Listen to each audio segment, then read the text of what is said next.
Imagine opening your wallet in 10 years and seeing a $100 bill that looks nothing like the one you're used to. Sounds like we're in for another redesign of the U.S. Treasury's highest denomination bill. We are. It's actually slated to happen between 2034 and 2038. I wonder what's driving this redesign. Security concerns. Definitely a big factor. They're always looking to improve counterfeit deterrence measures.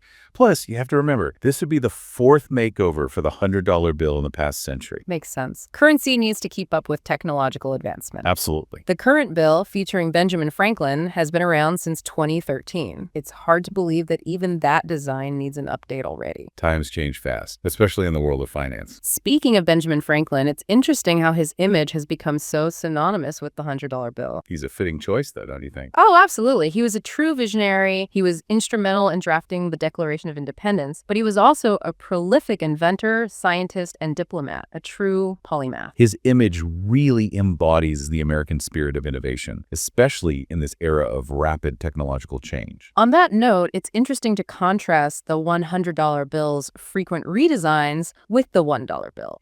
I mean, the $1 bill featuring George Washington has remained essentially unchanged since 1876. Think about how much the world has changed since then. Exactly, and yet that familiar design persists. I guess the $1 bill has become more of a symbol than a practical form of currency. Perhaps. Meanwhile, the $100 bill has to stay on the cutting edge. It's fascinating how those two bills represent different aspects of our financial system. It really speaks to the changing dynamics of currency. And now with the rise of digital payment systems, mobile wallets, and even cryptocurrencies. It begs the question, what does the future hold for cash? Right, especially when younger generations seem so comfortable with digital transactions. You hardly see them using cash these days. True.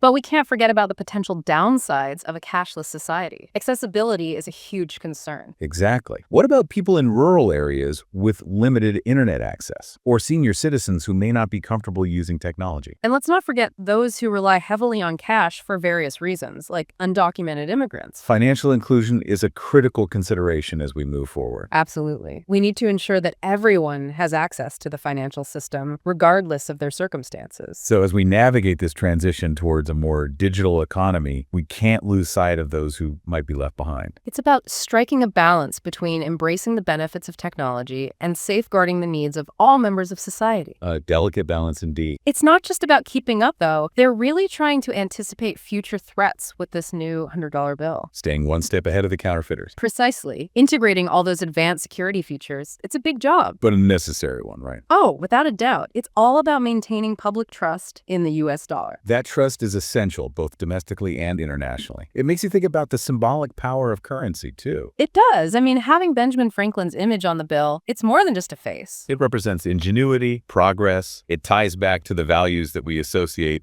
with American economic strength. You wonder, though, how those symbols will resonate with younger generations as we move toward a more digital economy. That's an interesting point. Do those images still hold the same power? Perhaps the redesign could incorporate elements that reflect the changing demographics and values of the nation. It's a delicate balance, isn't it? Absolutely. Trying to preserve tradition while embracing change. After all, currency is a reflection of national identity. And as we embrace digital payments, we can't ignore the challenges that come with them, especially when it comes to cybersecurity. A critical issue. As more transactions move online, the risk of data breaches and fraud increases exponentially. Governments, financial institutions, technology companies, everyone has a role to play in ensuring the safety and integrity of those transactions. And then there's the rise of central bank digital currencies, or CBDCs. That's another game changer. CBDCs.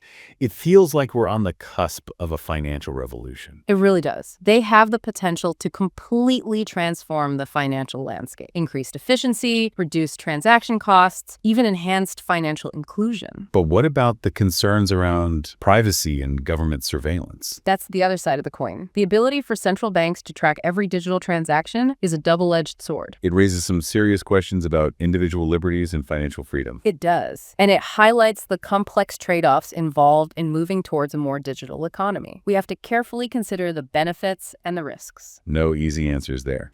So we're talking about a redesigned $100 bill, but really, this is about the future of money itself. It's all connected. As digital payment systems become more prevalent, the role of cash is evolving, but it's not going away entirely. Well, there are still segments of the economy that rely heavily on cash. Exactly. And it acts as a backup system in case of technological failures. It's like having a safety net. Exactly. So rather than viewing cash and digital payments as mutually exclusive, it's about leveraging the strengths of both. Creating a system that's flexible and resilient. A system that can adapt to whatever comes next. Because it's clear that the financial world is in a state of constant evolution. It always has been. And the $100 bill, even in its redesigned form, is a tangible symbol of that evolution. A reminder that money is dynamic. A reminder that it reflects the changing needs of society. And that its future is still being written. Putting Benjamin Franklin on the new $100 bill, that's strategic. It is. I mean, you think about it. His image, stability, ingenuity, trust. All qualities. All qualities that are very valuable right now with so much financial uncertainty,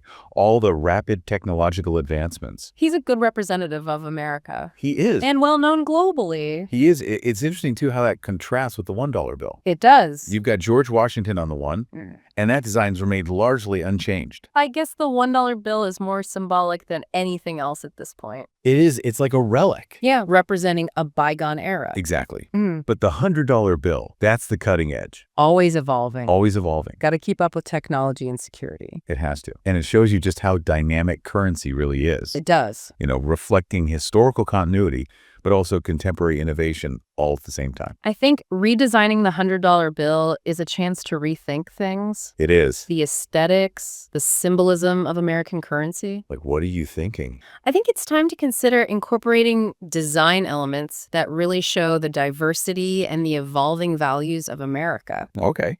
I mean, think about it, including figures and achievements from all kinds of fields, science, art, social justice. It could spark some great conversations. You could. About representation and inclusivity, making currency more relevant to everyone. That's a good point. Currency should reflect the people who use it. Exactly. At the end of the day, this evolution of the $100 bill, it's a microcosm It is. of the larger changes happening in the world of finance. It really is. Think about digital currencies, mobile wallets, online banking. The way we think about money and how we interact with it, it's all changing. It's a whole new world, and it raises questions about the role of government. Big question. It's about regulating these new forms of currency. How do you ensure financial stability in a world that's constantly changing? How do we foster innovation while still protecting consumers? It's a tough balancing act. It is. Yeah. And the decisions we make now will shape the financial landscape for generations to come. They will. We need to be forward thinking, ensure these changes benefit everyone. Everyone. It's a fascinating time to be witnessing this evolution. It is the future of money. It's not set in stone. It's being shaped by our choices. And those choices are happening right now. They are. That redesigned $100 bill coming out between 2034 and 2038, it'll be a symbol of this ongoing evolution. A physical reminder that the world of finance is constantly changing. The $100 bill itself, it's a blend of tradition and innovation. It is, and it'll continue to play a role, for sure. It will,